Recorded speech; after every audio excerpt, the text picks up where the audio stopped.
Joined by my trusty colleague Heidi Pickman, and together we hope we can answer all your questions today. It's a lot to know about this program. It's not always easy to have all the information, and it is a moving target. So Heidi's going to be checking the chat room. I'm going to be sharing my screen and doing the demos today. Feel free to ask any question. We'll do our best to answer everything we can today. So here we go. So here's everything we hope to cover today. It's quite a bit. Introductions, basics about the relief grant program, how to find a partner, how to find an application, and we'll provide some application tips, how to find some webinars, common challenges and solutions, round 1 notifications, which we have just got information about this week from Lendistry, round 2 information, which is opening up soon here, links to information, and then if we have time, we'll get to an application demonstration. So we don't have time to introduce ourselves out loud, so if you could write your name, organization, or business name in chat where you're located, and if you have a question you already know you want answered today, please go ahead and type it in. So your name, your organization or business, where you're located, and any questions you'd like answered today. I'm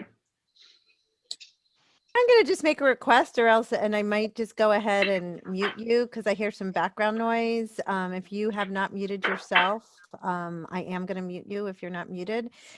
So if you might have to do *6 or do something weird to unmute yourself if you have a question.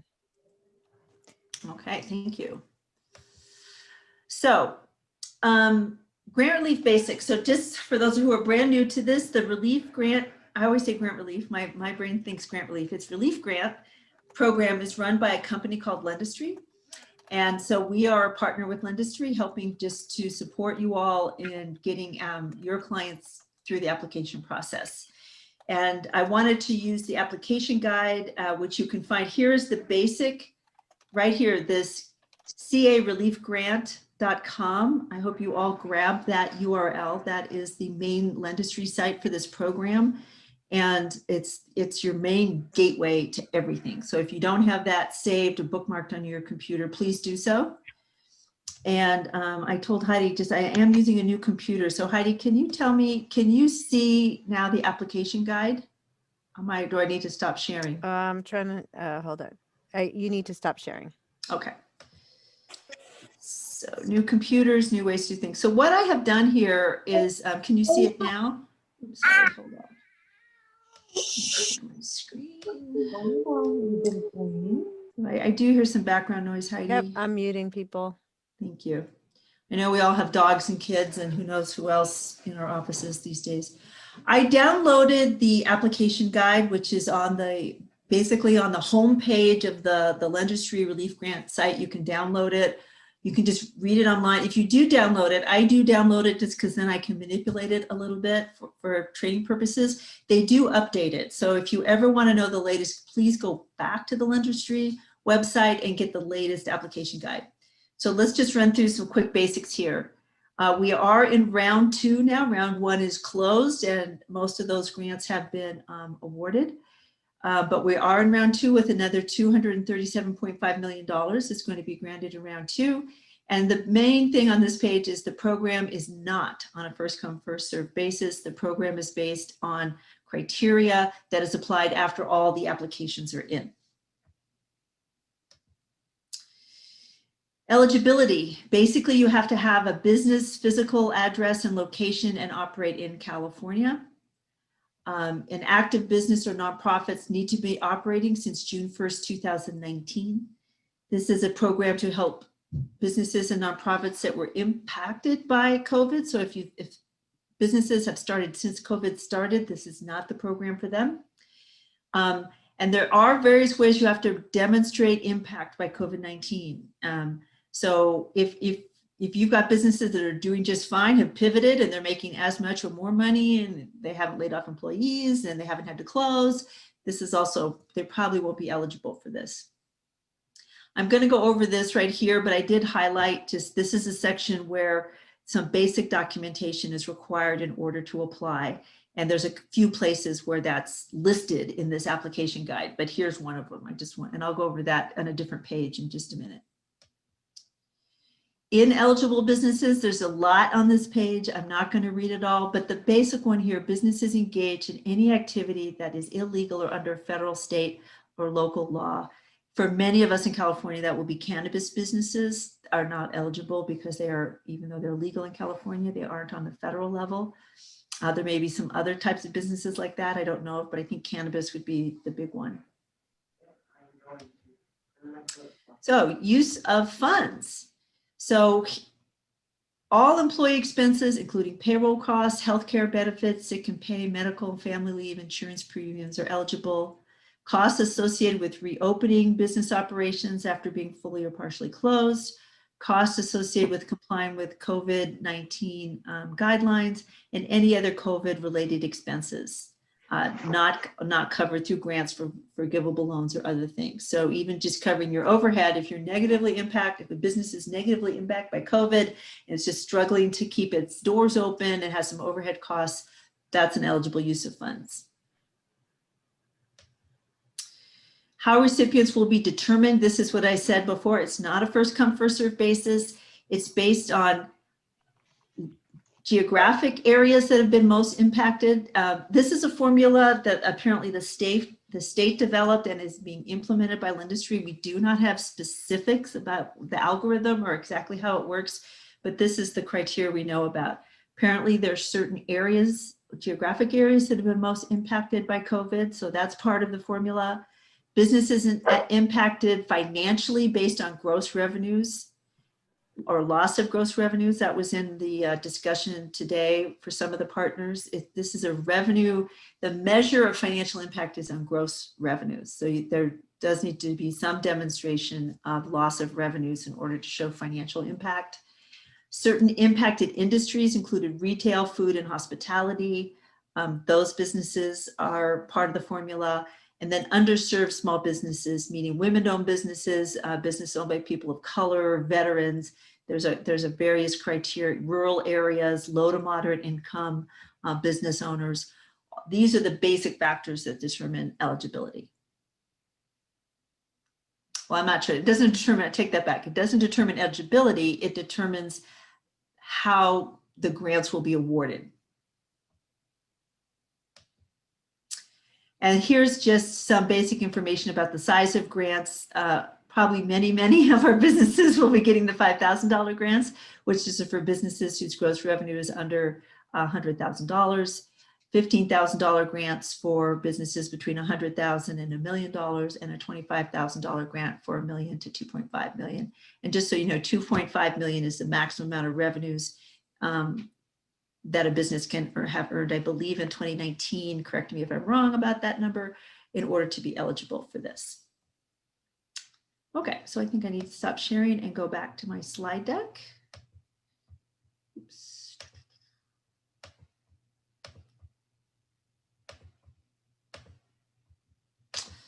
So that's just super basic about what the program is, who's eligible, and some various criteria. So there's a couple ways. The way this program is working is that you apply through partners. There's about 36 partners participating with Lendistry, somewhere like 33-ish. And they all have an application portal on their websites. And so when a small business wants to apply for this, they have to go and look who's serving their county. So that's one way you can find how to apply is by county, or if you're working with a business that has a specific language requirement, they can also find an organization by language, even if it doesn't particularly serve their county. So as I said, businesses apply by choosing one of about 36 partners. We can go to the website and I can show you how to find a partner. What's super important is that somehow you track with your customers which a partner they have applied to. On the one hand, I think this setup has been wonderful because I think many of the partners have gained a lot of new customers And that has been super helpful. It is challenging for the average small business owner out there who has no awareness of what an SBDC is or a WBC or a CDFI or anything else to understand where to go to apply. And so I think that part is where, if you're helping small businesses apply, the best thing you can do is help them choose a partner and document who their partner is. And then help them remember, which partner they applied through. So I wanted to just show that on my website. Let me just get. Susan, can I add something? Please. Yeah. I'm going to pop a link into chat about the partners. If you do not know who your partner is, you're not working directly with either like one of the SBDCs or WBCs, feel free to use the Cameo login for your partnership, for your partner. Yes, there are a number of organizations that are serving the whole state or serving lots of counties in the state. Cameo is serving a lot of counties. There's some other organizations that serve every county in the state. Every county is covered. So I just wanted, here I am on the main website, the careliefgrant.com website. I'm on that URL in my browser right now. And the way to find a partner is right here, where you can pick by county. If you click by county, and scroll down, every single California county, all 58 of them are listed. And if you click on, let's click on one that's not too big, let's click on Lassen. And you scroll through, you can see 3 core, American Indian Chamber of Commerce, Cal Asian Chamber, California, Cal Nonprofits, and some other SBDC, Women's Business Center are all serving Lassen County. And so if you choose 3 core to apply through, you click apply now and you'd get right into 3 core's application site.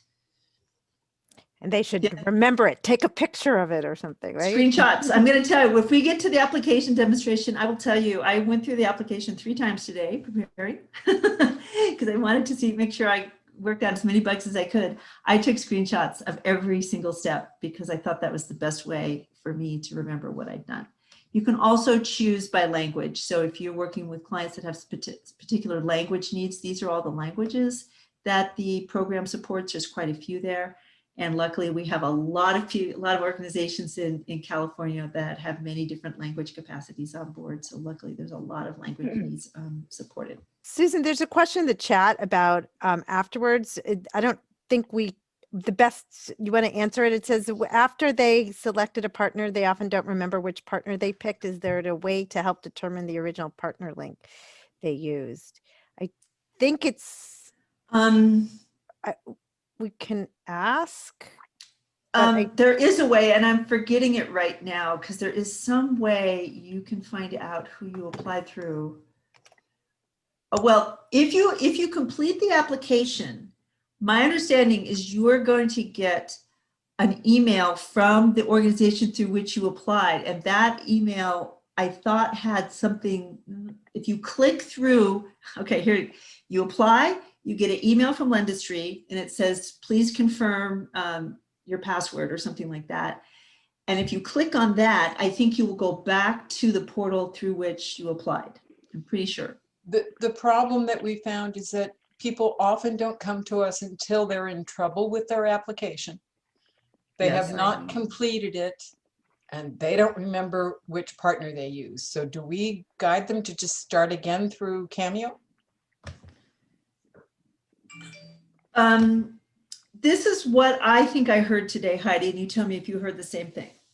So what Lendistry did is get lots of multiple application, people who applied multiple times. The assumption they're making is if they got 10 applications from somebody, they're concerned that person might be, as they call, gaming the system, and they want to kind of see what's going on with that particular applicant. If somebody only applied twice, they're going to assume they just struggled with their first application and not penalize them for trying a second time. Is that what you heard today, Heidi? That's my feeling, yeah. So we can get some clarification maybe from Lendistry on that. Yeah, we'll do our best. We can't speak for Lendistry, you guys, and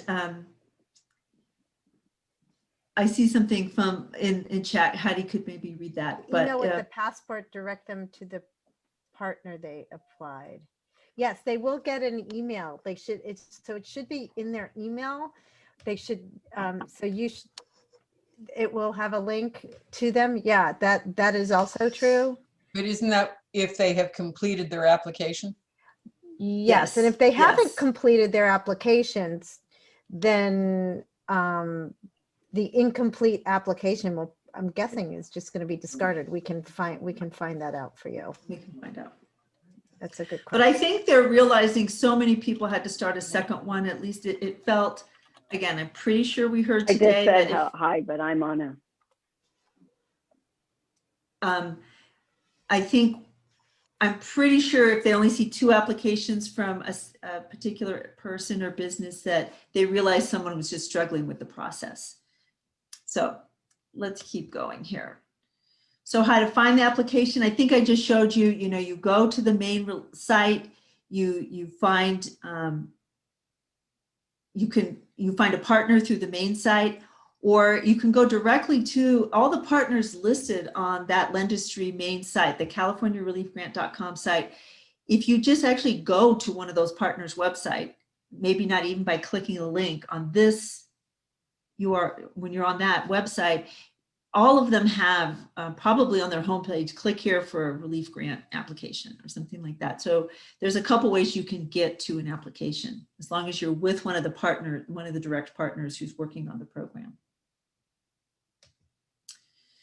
So application tips, again, right on the main website /tips, there's application tips. I'm not gonna, I did say, let's see some application tips, but I have some of them in this PowerPoint, and I'd rather actually get to the application today. I think there's webinars for application tips. There's a list, there's actually a whole kind of PDF of application tips right there.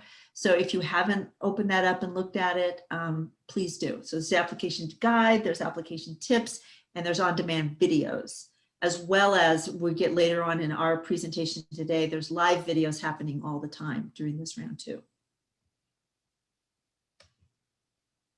So again, I said there's an application guideline. You can find it right on the home page of the main grant page, that Lendistry grant page. There's an application guideline document. You can click on it and either just use it right there in the browser, or if it helps you to download it, you can download it. Again, just download it multiple times in case they update it during this next round too. And so here's what we take away. And maybe after I read this slide, Heidi, we can pause and see if anybody has anything else to offer, because I think there's some experienced people on the call.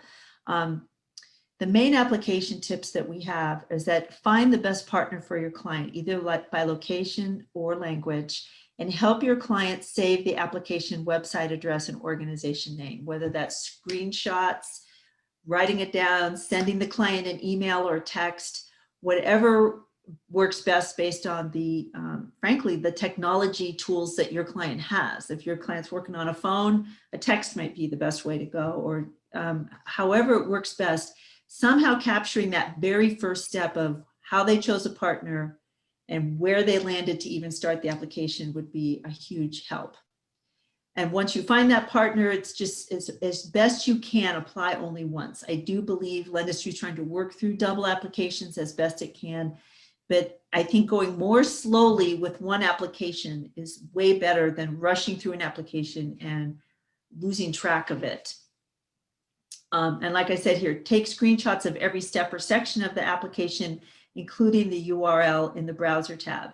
So if we get to the time for the demonstration today, I'm going to show you that when I did 2 applications today, and at every section, I took a screenshot and included what URL site I was on, as well as all the content of that particular part of the application. Cumbersome, I know, but I think it's the best way to, if you can, to help eliminate confusion. Oh, you're always in your What's house. my next? So common challenges is multiple applications can lock applicants out. It can kind of get locked up if you're using the same email address multiple times at different partner sites. Clients, of course, not remembering which partner they use, so can't update or complete their applications. Lendistry is sending out is doing some calls, texts, and emails, and sometimes clients are not able to catch them. They're going to their spam filters, I think some of the emails and texts may not be immediately apparent that it's from the grant program. Lendistry is calling people. If you call the call center and they call you back from an 800 number, and many of us are so used to, robocalls or whatever, we're not answering calls that are from 1-800 numbers. So sometimes people are just somehow not finding that Lendistry communication that has gotten back to them.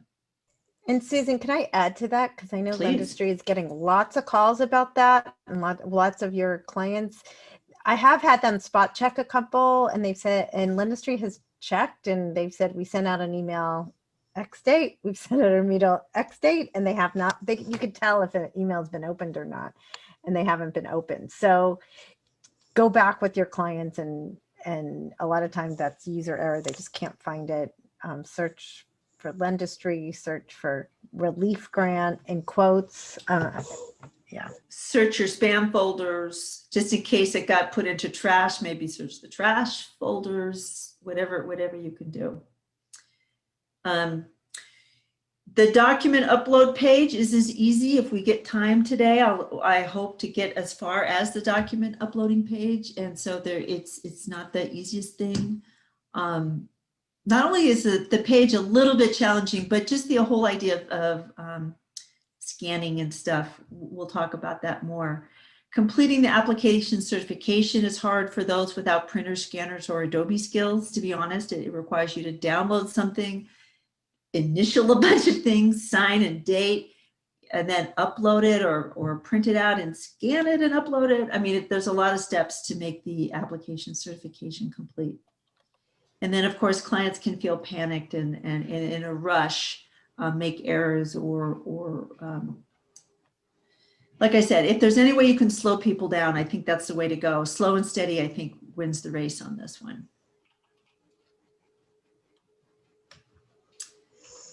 Okay, here's a few more. If somebody, Kathy, might be Kathy. For technical issues in accessing the application, sometimes the computer seems to just stall out with a spinning dial, I think. One thing that's important is it's good to start and complete and do all the activity of this application in Chrome, if possible. Again, that by itself might be a challenge. A lot of your customers may not even know that there's Chrome versus Firefox versus Safari versus Bing versus whatever. There's a way to use this thing called incognito mode. And what that does is it allows you to open up a new tab in Chrome. And if you do that, the history isn't mucking up the works in that tab. And so you may be able to access the application better that way. And if you know how to clear your cache, you can Google that if you want to train your staff on how do you clear the cache, which is basically your whole browser history. Clearing that out of somebody's computer might also help them get back to their application. Sometimes there's these pop-up and ad blockers that if you know how, when they pop up on the browser, if you know how to hit allow or options and change the ad and pop-up blockers, it can get you to the application again. That may be something your clients need help doing. And do we want, some of the other common challenges is just a language problem that on the California Relief Grant site, there's some Google Translate buttons, and I didn't have a time today, Heidi, to like go and practice with this. Do we want to demo that today? maybe we leave that for Later. Okay. So, and this is the last little bit of information. If a client started an application but can't get in and has tried all these, the reset password, by going to the client's partner portal and selecting forgot password, you can try resetting the password, and a password should be sent to the client's email. So that's another thing you can try. So why don't I pause here, because now we're moving into some different topics. Is there anything more about troubleshooting that we should cover? Or are there some experienced people on the call that want to share some words of wisdom with the group? Let's see, anything in chat, Heidi, that we should read or take note of? Nope. So far, no. We do have a couple of videos, how-to videos that we're more than happy to share the links for. There's about how to, I think, go into incognito mode and things like that and use the translate button, so we can send you the links. Can you go back to the last slide? Is it this one? Yes, and then there is one question in chat that I'll get to. Yes. Okay. No, yeah, is that the one, Colette? This is the last slide. What's your question? You just want to see it? Not sure what the question is on this, so we'll just leave it up for a second. And then Veronica had a good question about in using info contact at emails.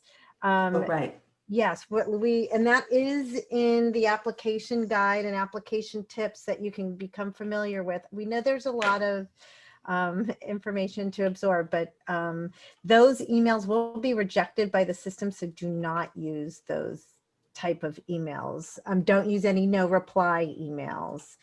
That is in the application guide, so pretty much at the top, I think. Mm-hmm. Colette, was that hopefully that worked for you? I don't know if you're trying to take a screenshot or what have you, but I think you're good to go, Susan. Okay, I was going to also share some, a few more information from the application guide that might be useful for people who are new. So I'm still, again, this is I downloaded the application guide on section 8 required documentation. So we'll hopefully get to this stage today. We'll have time to do this, but there's a self-certification of this application certification that just is like a document that says everything I'm submitting is true. And you're just kind of, the clients are just initialing about, I think, 13 different sections and then signing and dating it. It's a little challenging to make that happen, but that's really all that document is. And then these are the other documents that are going to be needed.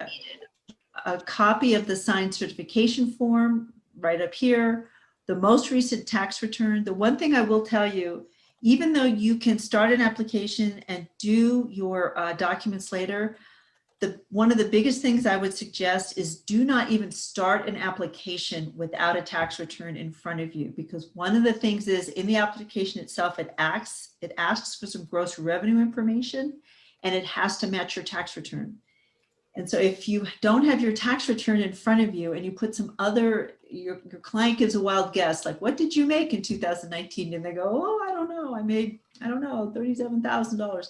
And then their tax return says they made $57,000 or whatever. I wouldn't start anything without the tax return, even though you don't have to upload it in the very first part. It just feels like that could trip you up in terms of eligibility or getting selected if you enter the wrong gross revenue information in the very first part of the process. Susan, go ahead. Mm-hmm. You do have to upload the entire tax return. So that's been a question that people have had. So if it's 25 pages, it's 25 pages. Yeah. So, and you don't need to do it again in the first part, you need to upload that in the second part, but you need the information in the first part from the tax return. You need an acceptable form of government issued ID provided in electronic form for upload. And so that some of those, can be these kinds of things over here. Like for me, if I also have a consulting business on the side, I have a government issued business license, and that's the ID I would use. I'm sorry, this is a photo ID. I'd use either my passport or my California driver's license for this part, and my government issue ID over here, and then acceptable evidence of minimum gross annual revenue of at least $1,000 per year. And for most people, that will be their tax return. So I'm sorry, you need a government issue ID here and some kind of business documentation of business existence over here. So let me see if I highlighted anything else. So, and I'm not going to go through all this, but there's here like what to do before you apply, watch videos, review the program guidelines, prepare the required documents. I would get as many of the documents together beforehand before starting. Even though I know there's like this rush, like, oh, let me get on there, let me start the application. It'd be better to take a couple days next week, get those documents totally organized, get them scanned and uploaded, and then start the process. I feel like that would minimize confusion a lot. I don't think I highlighted anything else yet. And tips for applying. I think we won't do any more of those today. I think there's a ton of information on the website about applying. And all I can say is, yeah, hang in there. So I think, any questions about any of that? No, there's a couple questions about notifications and stuff like that. So I think you're going to get to that in a second. Yep. So let's do that next. Let's get back to that.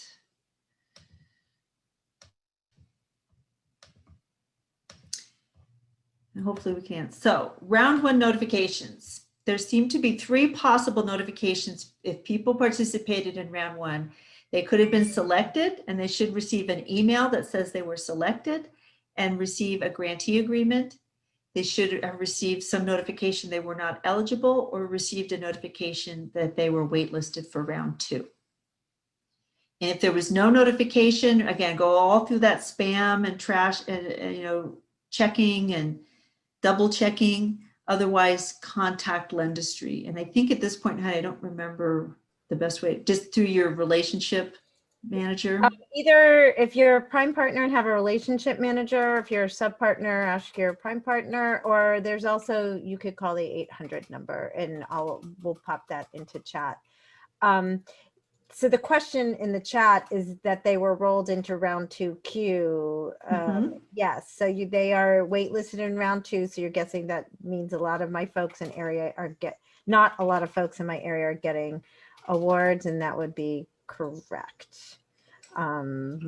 They at least in the first round. So the other there's a couple other points. Thank you, Susan, pop that into chat. The other point, we'll make the request to Lendistry about adding a note to remember your chosen partner.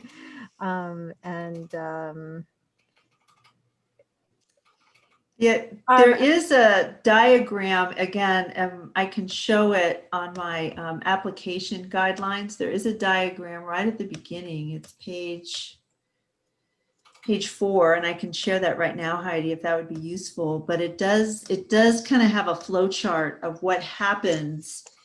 So we completed round 1, and so here is what happens. You're approved, validation, grant agreement, distribution of award, waitlisted, should have gotten an email, and then you're automatically put into round 2. It doesn't mean you don't have a no. It just means you didn't get chosen because there were more requests than money. And then applicants who do not meet the program's minimum requirements are not selected. So there's people asking in the chat, interpreting round 2, they're in the pool with everybody else, and they're going to weigh they're going to based on those eligibility criteria. And if they meet it, they'll get it. And there's money, you guys can do the math, right? There's 5 that they had over 300,000 applications, and there's $237.5 million. So if everybody got $1, everybody would have got money. So, or no, that's not right. That's not right. That's bad math. But anyway, whatever. You get the point. And not everybody there is more demand than there is available money. So they are getting to bump to round 2, and they're going to be put in the pot, and it's going to be based on the eligibility criteria that, that Susan mentioned at the very. Sorry, this is the page I meant to be on. If it's page 9 of the application guideline, and it's all you can do is read this and know that there's an algorithm behind the scenes applying this to the applications. Again, not on a first come, first served basis, but once everything's been received and the round has closed and the dust has settled, they apply an algorithm to apply these criteria. Yep. So if you're waitlisted, you do not need to apply again. Don't apply again. There's no reason to apply again. If somebody is applying a lot, as Susan mentioned earlier, there's been some weird They things. kind of shoot themselves in the Yeah, foot. It's yeah. just really better not to, I mean, twice, okay, we understand, multiple times, it might hurt their ability to get a grant. Yeah, and then I have one more question that was a direct question to me that I want to. So the question was, my documents were scammed upside down, but are completely legible and clear. I know someone was able to get their scanner, whatever. Anyway, so they did it upside down. Would that have caused them to get bumped to round 2? No, that person's documents, they would, Lendistry would have gone back to the person and said, hey, you need to upload your documents again. They're fine, but they would have given them the opportunity. So they to remedy that situation. But if they have gotten their bump to number 2 message, they're good to go for round 2, their wait list. I see a question here about the algorithm, and I'm going to tell you, Cameo has no information about the weighting of the elements or anything. Yep. All we have is that one page from the application guidelines. That's 100% of our Yep. information.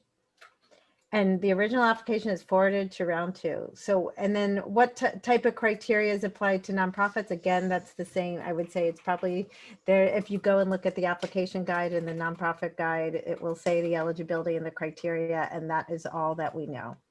Yeah. And I will say, I'm going to share my screen in a minute. Cal Nonprofits is doing a nice job of supporting nonprofit organizations. Cameo is focused on the for-profit businesses. So if you want more technical help for nonprofits, we would love to suggest, I hope it's okay, you go to Cal Nonprofits. I think Sue's on the line if she wants to pop. Is that okay, Sue? If you want to pop your email in. Yeah, I'm going to share my screen again, and because I think we actually put Cal Nonprofits link in our presentation. Oh yeah, do you want me to put that? Do you want me to put it in there to chat? Sure.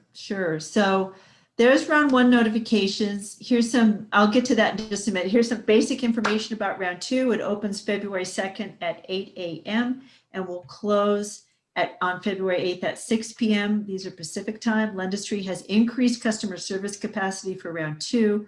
Lendistry has made some tech and messaging changes to increase clarity. Selection notifications will be on a rolling basis between the 11th and the 18th. Oh, look at the rainbow, baby. Nice rainbow. Let's And here it is. Cal Nonprofits has a PDF of, is this frequently asked questions? Yeah, frequently asked questions for the nonprofit world. Thank you very much, Sue and Cal Nonprofits, for doing that. I think Heidi's putting that link in chat right now. If you have nonprofit questions, we'd love you to go there. Cameo has not, at least I haven't focused on that because we've been focused on the for-profit private business sector. So Lucia had a good question that I kind of want to do general. If they've received an email that they're on the wait list, but they haven't been able to upload their document, wait until February 2nd at 8 a.m. What was it, 6 a.m. or 8 a.m.? 8 a.m. And if they still can't do it, maybe wait till 10 a.m.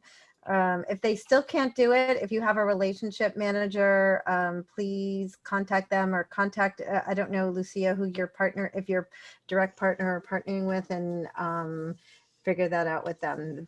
That's something that's a tech issue that's the best advice that we can give you. Okay.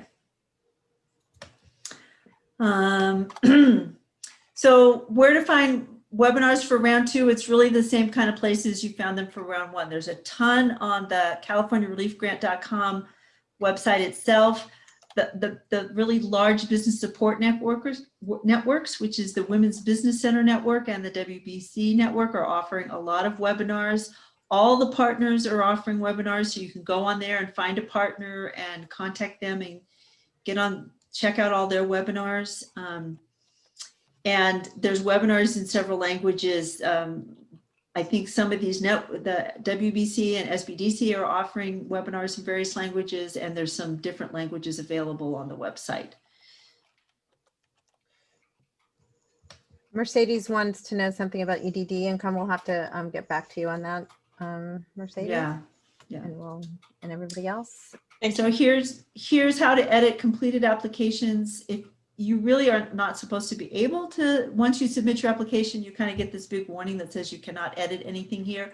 But if by chance something needs to be edited, you will have to email Lendistry and try to get into that application and try to get them to help you edit it.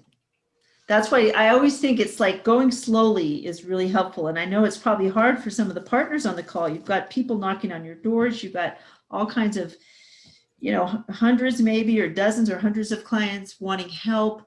But I just think moving slowly is the way to go and just double checking everything. Cameo has its own FAQ. Mega Jewel, one of our new staff members, has created an amazing document with lots of questions and answers. And I think Heidi can post this link into chat. It's not like it's different information, I think, from the application guideline, but if for some reason our document helps you in some way that the application guideline didn't, please check it out. We're doing our best to provide information to you guys. We're trying to put answers like the ones that Mercedes just asked, for example, the EDD and clarifying that and stuff. And so we're trying to put those answers, those type of answers that may not be in the guide. And right, things that we hear on those morning briefing meetings that sometimes move really quickly. So actually, Mega and Heidi have been great at capturing some of that, and we're trying to put that in our FAQ. So go ahead and you look at our FAQ and see if that gives you some information that you need. So yeah, you know, there's 300, Heidi's already given you this information, but there were a lot of applications in round one and unfortunately not enough money to go around. We'll see what happens in round two. And with that, I was going to do an application demonstration unless there's other things in chat we should cover, Heidi. Nothing for today. I think we'll try and get some of these other questions answered. And okay. All right, so what I'd like to do is go to, hold on, let me do something.